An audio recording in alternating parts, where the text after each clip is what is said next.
আজকে আমাদের বাড়িতে কে এলো এবং সকাল থেকে সন্ধ্যে পর্যন্ত আমি কী কী খেলাম, সারাটা দিন কীভাবে কাটালাম সেগুলোই শেয়ার করবো তোমাদের সাথে। তো চলো বেশি না বকে শুরু করা যাক।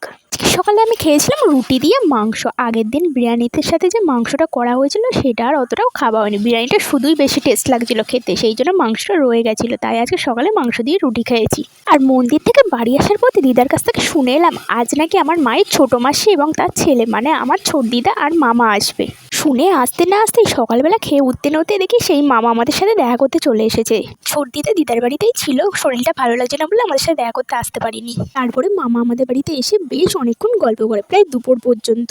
পরে দুপুরের পরে মামা যখন চলে যাচ্ছিল মা বললো আমাদের বাড়ি থেকে খাওয়া দাওয়া করে যেতে, কিন্তু মামা বললো যে মা দিদার বাড়িতেই খাবে, কারণ ছোট দিদার আর মামার জন্য দিদা আগে থেকেই রান্না করে রেখেছে। আর মামা আমাদের সাথে দেখা করতে এসে একটা বড় থামস আপের বোতলও এনেছিল। মামা যেই না চলে গেছে আমার দিদার বাড়িতে অমনি আমি থামস আপের বোতল নিয়ে বসে পড়ি খেতে। কারোর খাবার আগে আমি তো এক গ্লাস আগেই খেয়ে নিয়েছিলাম। তারপরে মামার সাথে গল্প টল্প করতে করতে তো দুপুর হয়ে গেছিলো, তারপরে দুপুরে রান্নাও হয়ে গেলে আমরা বসে পড়ি দুপুরবেলা খেতে। আজ আর মা রান্না করিনি, আজকে মেজদি রান্না করেছিল, কেন যেহেতু মামা এসেছিলো সেই জন্য মা দুজনে মিলে গল্প করছিল, তারপরে মেজদির দিকে রান্নাটা করে নিয়েছিল। না না, মা একেবারে পুরোটা গল্প করতে বসে যায়নি, একটু একটু গল্প কথাও বলছিল, তার মধ্যে এসে তার ফাঁকে ফাঁকে মেজদিকেও অনেকটা হেল্প করে দিয়ে যাচ্ছিল। কিন্তু আজ হঠাৎ আমার আবার কি হলো আমি জানি না, দুপুরবেলা আমার একটুও খেতে ইচ্ছা ছিল না, কেমন যেন শরীরটা খারাপ খারাপ লাগছিল। খেতে যেহেতু ইচ্ছা হচ্ছিল না তাই অল্প করে ভাত খেয়ে তাড়াতাড়ি খাওয়া থেকে উঠে পড়ি। তারপরে কিছুক্ষণ টিভি থেকে বিকালে পড়াতে যাওয়ার টাইম হয়ে গেলে বেরিয়ে পড়ি বিকালে পড়াতে যাওয়ার জন্য। আর যখন পড়াতে গেছিলাম তখন বেশ আকাশটা নীল আকাশ ছিল, একটানা যা বৃষ্টি হচ্ছে কটা দিন ধরে সে আর কীই বলবো।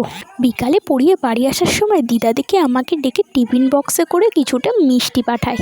ছোট দিদা আর মামা দিদার জন্য এনেছিল, কিন্তু দিদা সেগুলোকে গপুকে সেবা লাগিয়ে তারপরে আমাদের জন্য আমাদের বাড়িতে পাঠিয়ে দেয়।